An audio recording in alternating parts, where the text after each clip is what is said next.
Welcome back to another episode of Science Like Me, and I have the pleasure of introducing you to CJ Taylor. He's a computer vision and robotics professor at the University of Pennsylvania. He received his undergraduate degree in electrical computer and systems engineering from Harvard and received his master's and PhD from Yale. Then did his postdoc at Berkeley. He is a research faculty member of NSF-funded TILOS AI Institute. TILOS is the Institute for Learning-Enabled Optimization at Scale, and also serves as the Outreach and Diversity Director for the Institute, which is how we cross paths. Welcome, CJ. It's a real pleasure to be here, Saura. Tell us a little bit more about TILOS. Okay, well, TILOS is a NSF-funded research institute. It brings together institutions from across the country. In this case, MIT, Yale, University of Pennsylvania, University of Texas in Austin, National University, and of course, UC San Diego. And it's a team of researchers, and we're focused on problems that involve optimization applied to artificial intelligence. Nice. And what about your research role, your specific research role within TILOS? So I'm actually, as you said, a roboticist, and I work in computer vision. So I am actually interested in developing algorithms that make robots and computers smarter, so more able to sort of navigate the world and to do the kinds of things that we do. And it actually sort of fits extremely well into TILOS because many of the problems that I'm interested in solving turn out to be optimization problems, like what's the best way for a robot to get from here to there? What's the best interpretation of this picture or this series of pictures? These are all optimization problems where we're trying to ask what's the best answer for this kind of question. So a lot of the things that I end up doing in my daily work, turn out at the base to be optimization problems. So nice. And I know that you're a member of the GRASP Lab. Can you tell us a little bit more about that? So yeah, as I said, I'm a member of the GRASP Laboratory here at the University of Pennsylvania. We are a research group comprised of faculty members, postdocs, graduate students, undergraduates, and we're basically interested in all manner of robotics and intelligent systems. So if it walks, it flies, it crawls, if it tries to sense the world in any way and tries to make sense of it, that's the kind of stuff that we're interested in. So it's a really, really fun group to work with. I'm sort of very, very pleased to be here. And yeah, it's sort of, again, a really good fit for the kinds of things that TILOS is all about. So when I was digging deeper about your research, I found out that you one of the parts that you do, one of the research that you do is computer vision and taking 2D images and making 3D images from it. And I have to tell you, one of my first jobs out of college was trying to match the topology of the face with the topology of CPAP masks. Basically, we wanted to make sure that instead of taking a mask and literally fitting it, we can do it virtually. And we were trying to pursue a patent for this, and then along the way found prior art. And I bet you if I look at that prior art, your name would be there. But the words that I'm even using it's been so long. I bet you have way more understanding of what I'm trying to say than what I'm even trying to say. Oh yeah, no, that's I've been working on that kind of problem of how do you actually build 3D models from 2D images, going all the way back to my PhD research. It's really been a fun topic, and actually, one of the things I was doing while I was at Berkeley was working on a system for actually building models of buildings from photographs. And some of the technology that we ended up developing there ended up getting used in movies like The Matrix and the like. And it's been really wonderful to see how far that kind of technology has come. We're certainly doing much more sophisticated things these days. But yeah, it was all sort of based on kind of fundamental research, trying to answer basic questions about geometry and about optimization and about, how does a computer make sense of what it's seeing? I think that's so cool. I mean, I think it's so, it's probably surprising to a lot of people to have their research manifest in pop culture. I mean, you'll see it manifest in other ways, but to see it like in a popular movie like The Matrix, that's pretty rad. Can you tell us maybe other surprising parts of your role that somebody that might be interested in going down the path of robotics or computer vision might be surprised to learn about? Yeah, no, and one thing that may not necessarily be obvious if you're sort of thinking about engineering or STEM as a career is just that how much of your day-to-day work is really about people and really about communicating. So you're always finding yourselves in teams. You're always finding yourself communicating with other people, trying to inspire people or communicate what it is that you're trying to do. So that ability to understand people,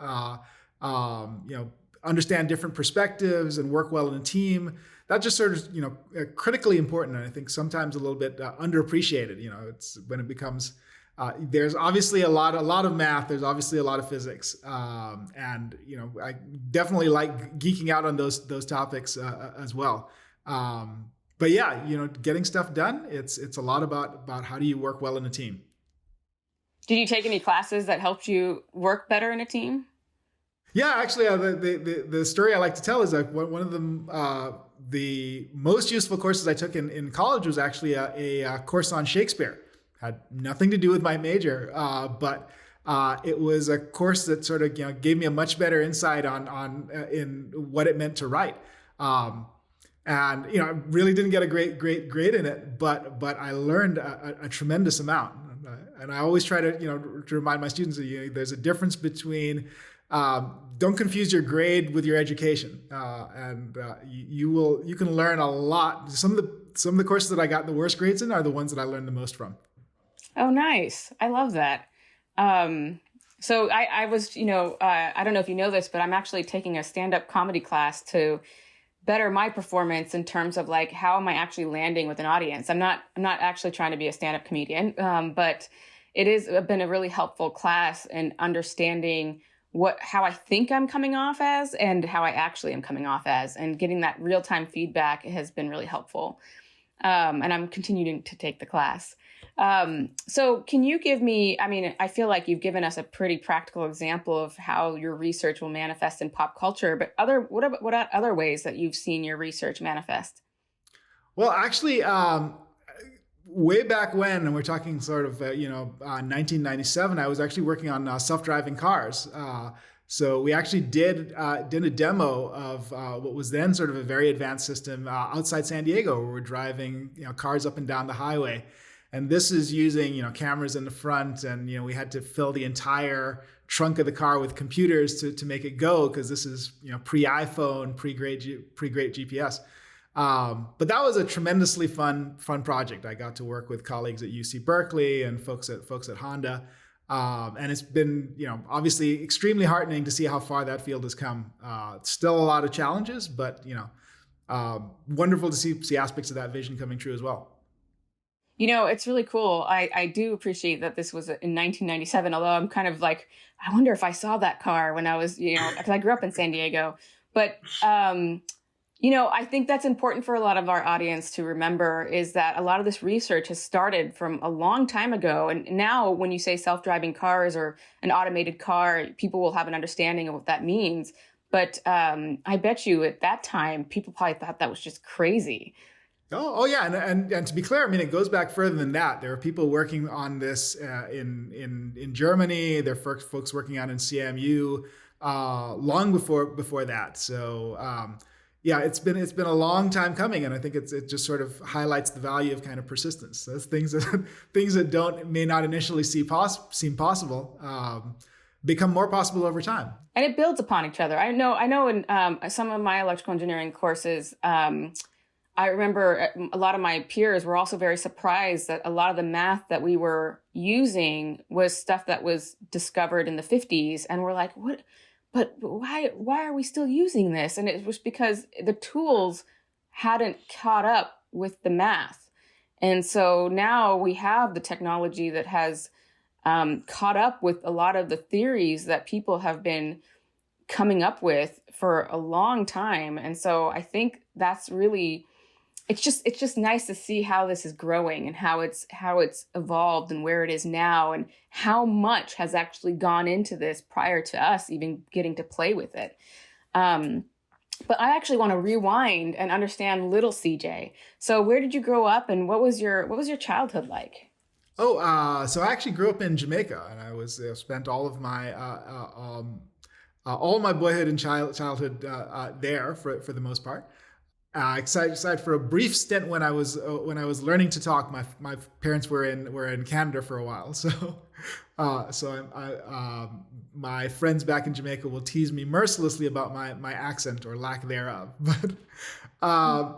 But no, I had a lot of fun growing up in Jamaica. It's a wonderful was a wonderful place. I had a lot of great friends, and I was always interested in math and physics and chemistry and things like that as a youngster. Other than that, just sort of trying to stay out of trouble for the most part, enjoyed riding my bike places and playing a lot of actually racket sports. That's what I like to do as a kid. So, if you don't mind me asking, what kind of trouble would you get yourself into?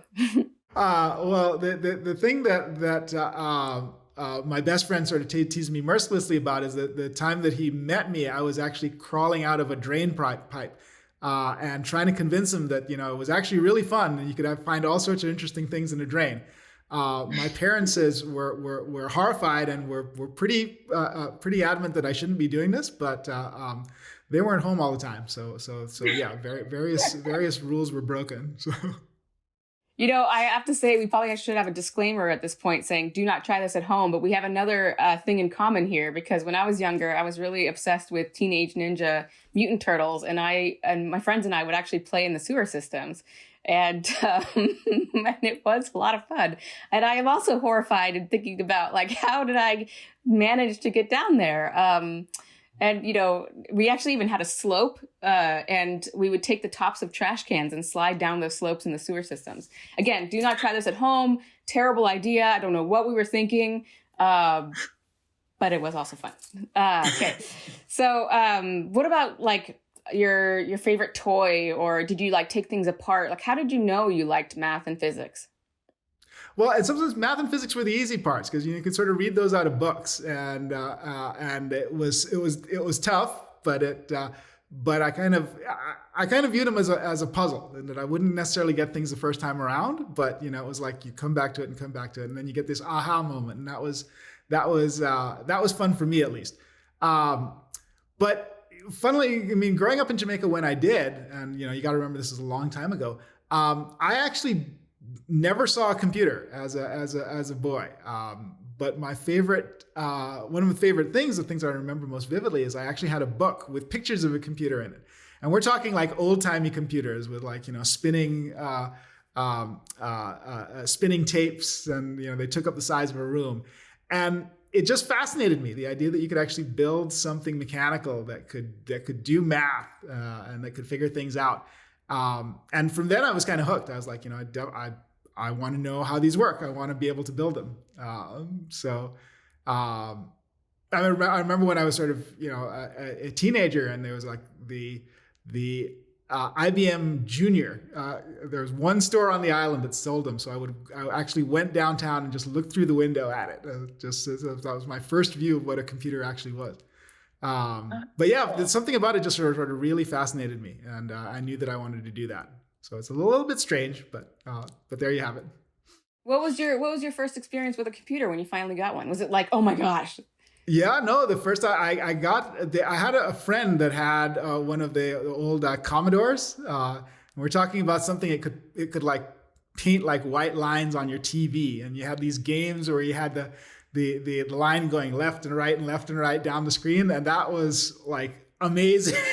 So, and the first time I got to program was actually when I got to college. Was it the kind of programming? Because I think we had an Atari, and I vaguely remember my brother doing 10 go to, 20 go to, and then you'd make these graphics. Was it that kind of programming? Yeah, that was what you'd use on those old-timey systems. But the first programming language I actually worked with was Pascal, and that was supposed to be the next generation up, that you would eliminate all of those go-to statements and do things in a very structured manner. I still have a little bit of a weakness for the language, but it's definitely clunky by today's standards. Sure. What was your first programming? What was your first thing that you first built? You know how people do Hello World? What was yours? The one that I remember, I actually wrote a program to solve linear equations, which is funnily enough a kind of optimization problem. It was, yeah, it was great to actually sort of see, problems that I would, normally laboriously solve by hand. You just sort of type them in and the answer would come out the other end. So that was a lot of fun. How about this? Were there any challenges on your way of becoming a professor or researcher? Oh, no, definitely. There's, being in engineering, I think, is sort of a constant challenge. And I think part of you sort of, got to get to the point where you sort of enjoy doing hard things. And again, it helped that I always kind of saw these as puzzles where, it's okay if I didn't get it the first time. It's okay if I didn't get it the second time. But I knew that if I just kept on hammering away at things, that you would get to the point where it would start to make sense, and then things would go forward. So I mean, oh wow, there's so many. I mean, there's so many times when I would spend like days trying to hunt down a bug. Like I remember spending better part of 2 weeks trying to find a bug while I was working at a postdoc in Berkeley. For this autonomous car that I was actually driving in. So if you don't find the bug, you have a non-trivial risk of dying. So and it was hidden really, really deep in one of our numerical routines. But but when I found it, it was like, wow, this is. But until then, it was extremely frustrating. So yeah, I definitely understand how hard it can be. Would that be kind of like, if I were to have an analogy? And I'm trying to think of an analogy that would make sense to a middle school student. When you're starting to do math problems, you have to do them in order. And if you don't do them in order, then the math doesn't come out correctly. Is that how you found the bug when you were trying to describe it? That's what I immediately went to, is like some order of coding or some order of instructions wasn't written correctly, or was it actually like a math problem? You're absolutely right. I mean, the funny thing about trying to fix a computer program is that you got to get to the point where you can think like a computer, and that's sort of and the tricky thing about it is actually computers are really, really simple at that basic level, but people are like really, really smart. And so in some sense, you have to get to the point where you just sort of see one thing at a time and just do it one after the other and just force yourself not to look ahead, not to jump ahead. And that's how you end up figuring out where things went wrong. Because usually it's because you made an assumption because you're a human and you're smart and you know what you meant. And the computer is not smart. The computer does what you told it to do. So yeah, there's definitely an analogy about understanding how just to do things one at a time and work through the details.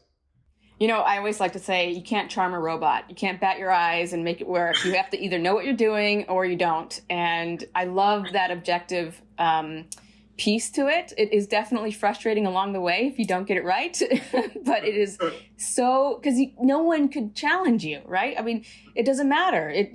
I got it working, so it doesn't matter what you think. No, I know exactly what you're saying. In some sense, the physics and the math really don't care who you are. It's it's who puts in the time to understand it. And again, it's a really great feeling when things finally start working, when the car starts driving itself, when the robot starts doing what you want. You know that you got it, and that's a nice feeling to have. I even love the visual of when you described all the equipment that was in that car in 1997, like, and then relate, also the visual of what computers used to be like, an entire room filled, and now we've got so much power in a cell phone. It's just incredible. Really, it is how far we've come and how long it's taken to get here, and all the different kinds of people and researchers that have put in the work so that we can get to the point that we're at right now and play in such a sophisticated space. What are you looking forward to in 5-10 years? Like, knowing the progress we've made, the tools that we have, and your particular research, what are you most excited about looking forward? I think we're sort of at the cusp of having sort of more autonomous systems become increasingly parts of our daily life. I think that's been sort of a dream for a while. And you're starting to see it in small ways with like robot vacuum cleaners, and people are talking about things like autonomous vehicles. And we have, assistants like Siri. So I think a lot of these things are coming together and coming together quite rapidly. So, I think we are on the cusp of having machines helping us in a variety of ways. I think firstly in contexts like warehouses or in agriculture. I'm working with a small company that's working with things in that area, and it's really nice to actually have a system that will go out there and like really make things easier for people, make their jobs better. And then I see it sort of coming even closer to home in 10 years. Are we really going to get to the point where we have robots that can do useful things in and around the house? That remains a very, very, very challenging problem. But I think we're increasingly getting there. We're going to have autonomous systems. They're going to maybe take very different shapes and size, but they're going to understand when you speak to them. They're going to recognize what you look like. They're going to recognize what it is that you're trying to do, and they're going to be able to help you out. And I think that'll be a great thing for a number of people. Yeah, so we're going to have like a literal robot butler who can cook for us and make sure we have the right outfits and, whatever else that we want, right? Yeah, I'll put that on a 10-year list. That's not the 5-year list. Okay, so given like all the robots that are out there now, what do you think about things like I think Boston Dynamics, or is it, that came out with a new robot, and Tesla came out with a new robot? What do you think about those? Oh yeah, I think it's just pointing to our desire as humans to sort of get systems like this up and running for ourselves. I think it's been a long desire. Actually, the word robot came from a play by a Czech playwright who envisioned precisely that, sort of humanoid robots that could play useful roles in society. So I think this is a standing dream. And again, I think there's still very, very hard problems between us and getting things that are as reliable or as smart as humans are. But I think bit by bit, we're sort of chipping away at aspects of these problems. And I think the interesting thing that happens is that as we do that, we learn more about ourselves. We learn about how we work, how we process information, how we make decisions, the things that we do well and the things that we do less well. And maybe get at some of the aspects that are truly unique to being an animal, to being a person. So I think it'll be a really an interesting journey, whichever way it goes. We'll learn a lot about ourselves as we're learning how to solve these complicated problems. Let me drop back to Telos. Actually, how important are these AI institutes in bringing these universities together, and also influencing this space? Oh yeah, it's been a really huge effort. I think I think NSF's just sort of rightly realized that sort of artificial intelligence and building these kinds of technologies is going to be crucial for our society, for our planet, to helping us solve these kinds of difficult problems. These days, doing science in teams makes a lot of sense. The world gets increasingly complicated. We all have our own specialties. They're all things that we know a lot about, but it's great to be able to talk with people, to learn from other people and get perspectives. I think some of the biggest breakthroughs that have happened over the last couple of years involve people from artificial intelligence talking to biologists, people from artificial intelligence looking at problems in computer vision or robotics. So these kind of cross-cutting institutes where we're able to bring insights from mathematics, from foundational areas, and learn about problems in other areas that they might be applicable. I think it's really great. I think it really sort of moves the ball forward in a great way. Speaking of that, actually, with all these people working together, are there any ethics concerns? I mean, this is a giant question, I know right now, but any that come off like that you can think of that would be a big concern for you or people should be mindful of? Yeah, no, I think anytime you sort of put a computer in a position where it's making a decision, and this happens sort of very early. I mean, when we start building, autonomous road vehicles, when we start building an autonomous tractor, or these are things that are making decisions that where they're operating in and around people in particular, where you really want to be careful about what the machine can do, what the machine might be allowed to do. Maybe you want to think about your design so that you make sure that there are certain things that the machine can't do, and make those decisions up front. I think some of those questions are sort of product related, so they're separate and apart from research. And I think as researchers, sometimes it's sort of useful for us to sit back and think about what we're doing, and the kinds of problems that we're choosing to address and why we're choosing to address them. But I think in most cases, we're always better off knowing more. That's my tendency, is that I think our goal generally as researchers is kind of to answer questions and to solve problems. But it's also important for us to sort of think about what problems and why. So that's always a good exercise to do from time to time. Well, I think you spoke to it a little bit about it earlier, the value of like the human interaction, the people part of your research, and how people maybe underestimate how valuable that people part is. At the end of the day, these robots are affecting humans. And so, taking that literature course was awesome in order to communicate better with humans. And that can then help you collaborate with humans and then learn from each other. And so I think that's really cool how that kind of all comes together. Yeah, no, I mean, particularly in the kinds of things that I'm interested in doing, what you really want to do is in some sense replicate, solve some of the problems that nature has already solved, incredibly well. I mean, and it's not just people. I mean, the capabilities that a bird has, or a fish, or they do amazing things with small amounts of energy and solve very, very difficult, what we think of as very, very difficult computational problems with very, very few neurons.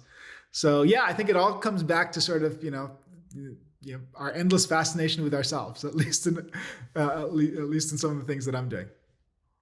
Wrapping this up, any words of wisdom you want to give to a middle school student or a high school student that might be watching, or your peers even? Again, it's a good idea not to confuse your grade with your education. I mean, I think there's a lot of things that are kind of challenging to learn. I think, certainly math can be challenging. Physics can be challenging. Chemistry. These are things that I found challenging, at least when I was growing up.